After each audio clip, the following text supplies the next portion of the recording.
চারিদিকে সবুজে ঘেরা শালবন, ফুলবাগান, লেক আর ঝিলের সমন্বয়ে গড়ে উঠেছে অনন্য জীববৈচিত্র্য ক্যাম্পাস জাহাঙ্গীরনগর বিশ্ববিদ্যালয়। প্রতি বছর শীত মৌসুমে হাজারো অতিথি পাখির আগমনে এই ক্যাম্পাস পরিণত হয় পাখির অভয়ারণ্যে। রাজধানী ঢাকার অদূরে সাভার উপজেলায় অবস্থিত স্বায়ত্তশাসিত গবেষণাধর্মী সরকারি বিশ্ববিদ্যালয়টি প্রতিষ্ঠিত হয় ১৯৭০ সালে। প্রায় ৭০০ একর জমির উপরে প্রতিষ্ঠিত ক্যাম্পাসটি এমন জীববৈচিত্র্যের কারণে এটির অপর নাম প্রাণ প্রকৃতির বিশ্ববিদ্যালয়। সম্প্রতি বিশ্ববিদ্যালয়ের প্রকৃতি ও জীববৈচিত্র্য পড়েছে হুমকির মুখে। বৃক্ষনিধন, ঝোপঝাড় পরিষ্কার এবং অপরিকল্পিতভাবে ভবন নির্মাণের কারণে নষ্ট হচ্ছে পাখি ও প্রাণীর আবাসস্থল। রক্ষণাবেক্ষণের অভাবে ভরাট হচ্ছে লেকগুলো। ফলে আগের মতো আর দেখা যাচ্ছে না বন্যপ্রাণীদের আনাগোনা। আমাদের একটা বড় অংশ জলাশয় সেটা হারিয়ে যাচ্ছে, লেকগুলো ভরাট হয়ে গিয়েছে এবং আমরা দেখতে পাচ্ছি যে আমাদের সবুজ আচ্ছাদিত যে এলাকাগুলো সেগুলোও হারিয়ে যাচ্ছে। ১০-১২ বছর আগেও মাঠে বুনো খরগোশ খেলতো, আর এখন একটা খরগোশও নেই, তারা সবাই বিলুপ্ত হয়ে গেছে। ২-১ বছর আগেও আমরা গাছে ঝাঁকে ঝাঁকে শামুকখোল পাখি দেখতাম, এখন আর দেখা যায় না বললেই চলে।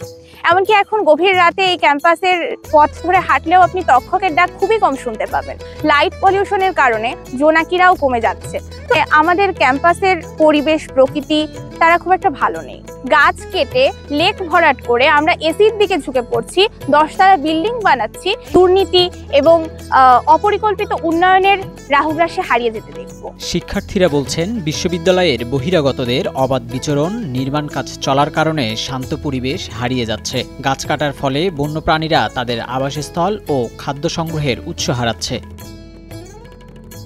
পরিসংখ্যান বলছে, গত ১ দশকে দেশীয় প্রজাতির পাশাপাশি অন্যান্য বিভিন্ন প্রজাতির সংখ্যা কমেছে উল্লেখযোগ্য হারে। হাঁস, গারগানি বা খয়রা পাখি শীতকালে ঝাঁকে ঝাঁকে বিলে ভিড় করত। সেই দৃশ্য অনেকটাই এখন বিরল। অনেক অতিথি পাখিও দেখতে পেতাম, কিন্তু অতিরিক্ত বৃক্ষ নিধনের ফলে এখন অতিথি পাখিও তেমন একটা দেখা যায় না। লেকগুলোতেও অনেক পদ্মফুল দেখা যেত, কিন্তু লেকগুলো নিয়মিতভাবে সংস্কার না করার ফলে, কচুরি পানা দিয়ে ভরাট হয়ে যাওয়ার ফলে এখন পদ্মফুলগুলো ঠিক দেখা যায় না। পরিবেশবাদীরা আশঙ্কা করছেন, এভাবে চলতে থাকলে আগামী কয়েক বছরের মধ্যেই জাহাঙ্গীরনগর বিশ্ববিদ্যালয়ের প্রাণ প্রকৃতি পুরোপুরি হুমকির মধ্যে পড়বে। ক্যাম্পাসে আমাদের এই অঞ্চলগুলো থেকে আসলে একসময় যে প্রাণীগুলো ছিল সেগুলো আসলে অনেকগুলোই হারিয়ে যাচ্ছে। তার মধ্যে গত ২-৩ বছর আগে আমরা এখানে বাগদাসেরই ৩টা প্রজাতি পেতাম। একটা হচ্ছে ছোট বাগদাস, তালখাটাস এবং বড় বাগদাস।